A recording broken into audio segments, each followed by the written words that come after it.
কারিনা কাইসার ছিলেন কন্টেন্ট ক্রিয়েটরদের মধ্যে সবচেয়ে হাসি খুশি মানুষ। সেই হাসিটা থমকে গেছে। একটা ঝড়েই কারিনার জীবন প্রদীপ নিভে গেছে। ভারতে নেওয়া হলেও তাকে বাঁচানো গেল না। লিভার সংক্রান্ত জটিলতায় তিনি পৃথিবীর মায়া ত্যাগ করেছেন। লিভার সংক্রান্ত জটিলতায় কয়েকদিন ধরে সংকটাপন্ন ছিলেন কারিনা। প্রথমে রাজধানীর একটি বেসরকারি হাসপাতালে লাইফ সাপোর্টে রাখা হয় তাকে। পরে উন্নত চিকিৎসার জন্য এয়ার অ্যাম্বুলেন্সে নেওয়া হয় ভারতের চেন্নাইতে। সেখানে ভেলোরের খ্রিস্টান মেডিকেল কলেজ হাসপাতালে তার চিকিৎসা চলছিল। চিকিৎসকেরা প্রথমে তার ফুসফুসের চিকিৎসা শুরু করেছিলেন। এরপর লিভার ট্রান্সপ্ল্যান্টের প্রস্তুতিও চলছিল, তবে সেটার আর প্রয়োজন হবে না। মূলত তার ফুসফুসে অ্যান্টিবায়োটিক দেওয়ার সময় হঠাৎ প্রেশার অনেক নিচে নেমে যায়। এরপর ডাক্তাররা সর্বোচ্চ চেষ্টা করলেও কারিনা আর ফিরে আসেননি। পরিবার সূত্রে জানা যায়, প্রথমে জ্বরে আক্রান্ত হন কারিনা। পরে তার শরীরে সংক্রমণ ধরা পড়ে। একই সঙ্গে হেপাটাইটিস এ এবং ই জনিত জটিলতায় তার লিভার ফেইলিওর দেখা দেয়। অবস্থার অবনতি হলে তাকে আইসিইউতে নেওয়া হয় এবং পরে লাইফ সাপোর্টে রাখা হয়। ইন্তেকাল করার আগে কারিনার বয়স হয়েছিল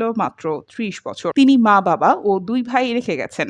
বরেণ্য দাবাড়ু রানী হামিদ তার দাদি। কন্টেন্ট ক্রিয়েটর হিসেবে পরিচিতি পেলেও সাম্প্রতিক সময়ে অভিনয় ও চিত্রনাট্য লেখার কাজ নিয়ে ব্যস্ত ছিলেন কারিনা। সামাজিক যোগাযোগ মাধ্যমে তার প্রাণবন্ত উপস্থাপনা ও জীবন ঘনিষ্ঠ কন্টেন্ট তরুণ দর্শকদের কাছে তাকে পরিচিত করে তোলে। পরে ওটিটি ও নাটকের জগতেও ধীরে ধীরে নিজের জায়গা তৈরি করেন তিনি। অভিনয়ের পাশাপাশি চিত্রনাট্যকার হিসেবেও কাজ করেছেন। তার উল্লেখযোগ্য কাজের মধ্যে রয়েছে ইন্টার্নশিপ ও 36-24-36। কর্মজীবনের পাশাপাশি অ্যাডভেঞ্চারের প্রাত ঝোঁক ছিল কারিনার। কাজের জন্য হোক বা ব্যক্তিগত কারণে তিনি অনেকবার দেশের বাইরে গিয়েছেন। প্রায়ই তার সাথে আরেকজন পরিচিত ইনফ্লুয়েন্সার ডানা ভাই জোসকে দেখা যেত। ব্যক্তিগত জীবনে তারা দুজনেই বন্ধু। কারিনার বিদায়ে ডানাও ভেঙে পড়েছেন। কন্টেন্ট ক্রিয়েশনের পাশাপাশি কারিনা কাইসার অন্যান্য কাজেও সিদ্ধ হস্ত ছিলেন। তার নিজস্ব একটি প্রোডাকশন হাউস আছে। হাউস অফ চাউস নামের এই প্রোডাকশন হাউস এখন নামকরা সব ডিজিটাল প্ল্যাটফর্মের সাথে যুক্ত। প্রথম দিকে শুধু ওভিসি বা টিভিসি নিয়ে কাজ করলেও কারিনা কাইসারের এই প্রোডাকশন হাউস পরে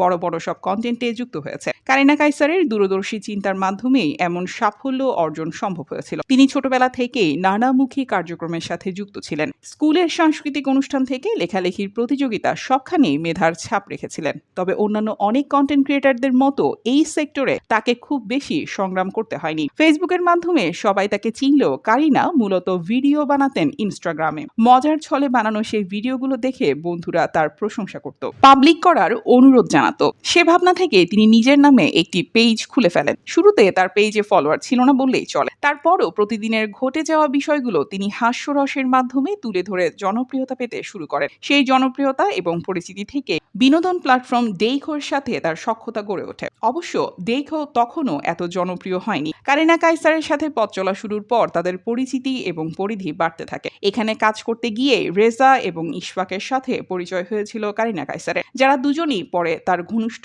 বন্ধু হন। এই ত্রয়ী অনেকটা একা হাতেই ডেইখোকে জনপ্রিয় করে তুলেছিল। এদিকে চাকরিতে সময় দিতে গিয়ে নিজের পেজে আলাদা করে সময় দেওয়া হচ্ছিল না কারিনার। একটা সময় তিনি নিজেই ভাবেন নতুন করে কিছু শুরু করবেন। সেই ভাবনা থেকেই বন্ধুদের নিয়ে প্রতিষ্ঠা করেন হাউস অফ চাউস। তবে প্রতিষ্ঠানটির কাজ বেশি দূর না এগোতেই কারিনা পৃথিবী ছেড়ে বিদায় নিলেন। কারিনা চলে যাওয়া যেন কেউই মানতে পারছে না।